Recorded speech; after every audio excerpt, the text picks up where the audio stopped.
And now Escalante is going to eliminate him. Yeah, that's what it looks like.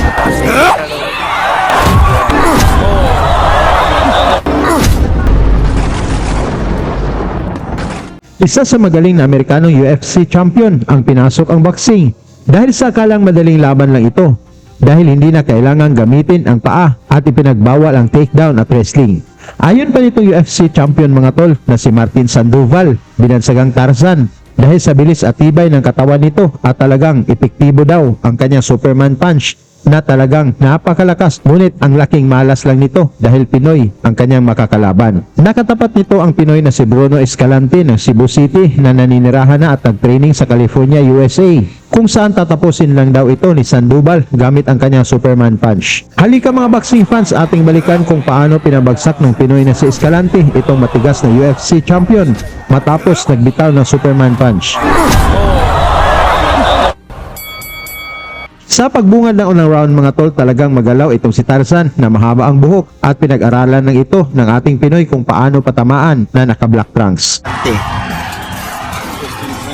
Joined by former two-time world boxing champion Walter Moore. Then we have a 4-round featherweight fight right now in the ring. Bruno Escalante in black trunks, white trim, and his opponent Martin Sandoval in Muay Thai trunks. Thai trunks.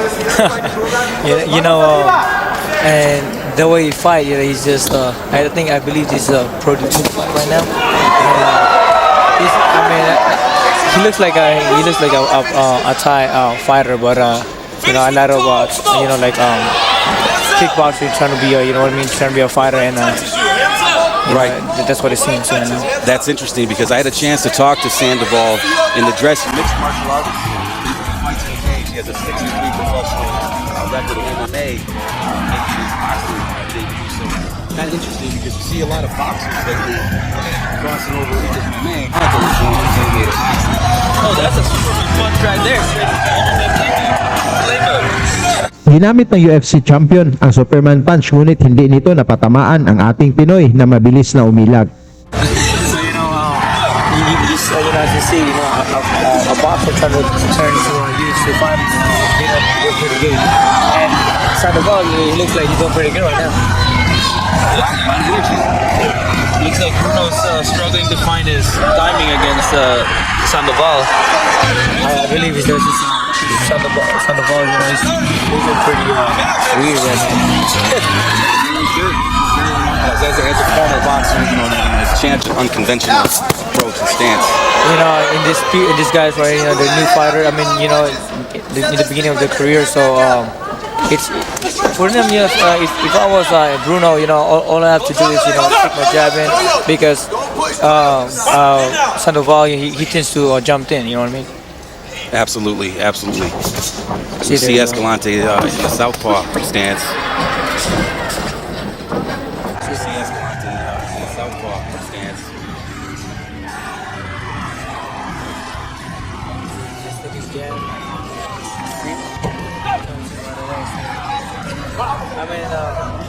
To me, I think Bruno is doing pretty good right now. You know what I mean? So he's making Sandoval look pretty anxious. And for Bruno, this is only his third professional fight, so he's still kind of working on those jitters and things, right? Getting comfortable. It seems to be like he had a lot of amateur fights to me. Straight left. There he goes. You see it? Mula sa malakidlat na bilis ng kaliwa ng Pinoy, bagsak si Tarzan, ngunit nakatayo pa ito at lumaban.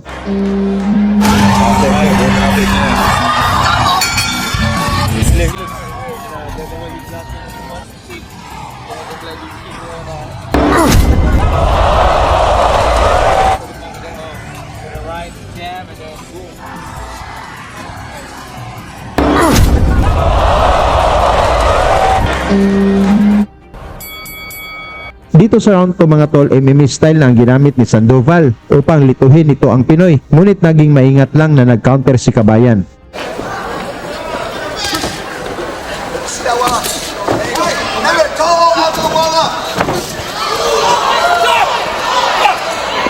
Bruno trains out of the Undisputed Gym with his trainer Brian Schwartz.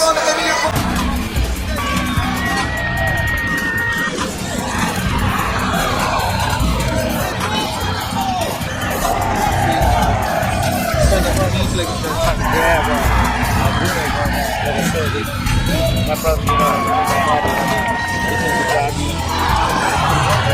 they listen to grab you and put you on the ground. So that's what it looks like you've been doing. You're trying to see. And another left straight. Mula sa kombinasyon ng Pinoy bagsak sa Sandoval at hindi na nito nalampasan pa ang bilang ng referee. Nakuha ng Pinoy na si Escalante mga tol ang knockout na panalo sa round 2 at mula dito hindi na lumaban pang muli sa boxing ang UFC champion na si Sandoval. Salamat sa iyong suporta hanggang sa sunod nating uploads. Lagi niyong sundan, huwag magpapahuli. Pag-usapan ni bakbakan, balita niya at laban. Mga Pinoy na di nagpapagapi. Salamat sa mga suporta na lagi nandyan.